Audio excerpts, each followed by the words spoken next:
नमस्कार, मैं doctor Vineet Mishra, consultant gastroenterologist, heritage hospital Lanka Varanasi. मैं इस हॉस्पिटल में 3 वर्ष से कार्यरत हूं और लिवर पैंक्रियाज के मरीज देखता हूं। मैंने अपना MBBS GFCM medical college Kanpur और अपना MD medicine Allahabad medical college से किया है और उसके बाद DM गैस्ट्रोएंटरोलॉजी की ट्रेनिंग देश के प्रतिष्ठित मेडिकल कॉलेज CMC वेल्लोर से की है। आज हम बात करते हैं लिवर बीमारी के लक्षण के। लिवर बीमारी वैसे तो इनके कोई लक्षण नहीं होते हैं, लेकिन जब इनके लक्षण आते हैं तो आंखों में पीलापन, जिसे जॉन्डिस या पीलिया कहते हैं, पेट में पानी आना, खून की उल्टी होना, मरीज का बेहोश होना या लिवर में गांठें या कैंसर बनना, ये चीज़ें हो सकती हैं। लिवर बीमारियों के कई प्रकार हैं। साधारण में फैटी लिवर, जिसे साधारण से फैटी लिवर या रिपोर्ट में आपके अल्ट्रासाउंड रिपोर्ट में हेपेटोमेगैली या माइल्ड फैटी लिवर इस तरीके से लिखा जाता है। और कुछ लोगों में ये लिवर फंक्शन टेस्ट की गड़बड़ियाँ जैसे SGOT-PT का बढ़ना, इनसे भी पता चलता है।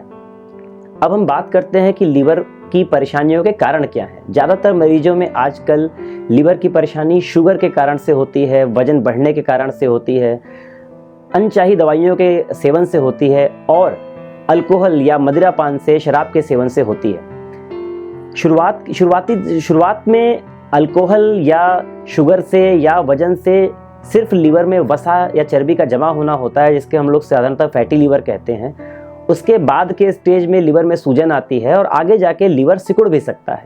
जब लिवर सिकुड़ता है तो पेट में पानी आना, जिसको जलोदर कहते हैं, ये हो सकता है।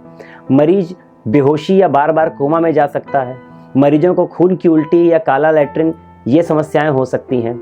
मरीज की किडनी पे भी असर पड़ सकता है और किडनी कुछ समय के लिए गड़बड़ हो सकती है। और आगे कुछ मरीजों में, जैसे 3 से 5% लोगों में, कैंसर का डेवलपमेंट भी हो सकता है।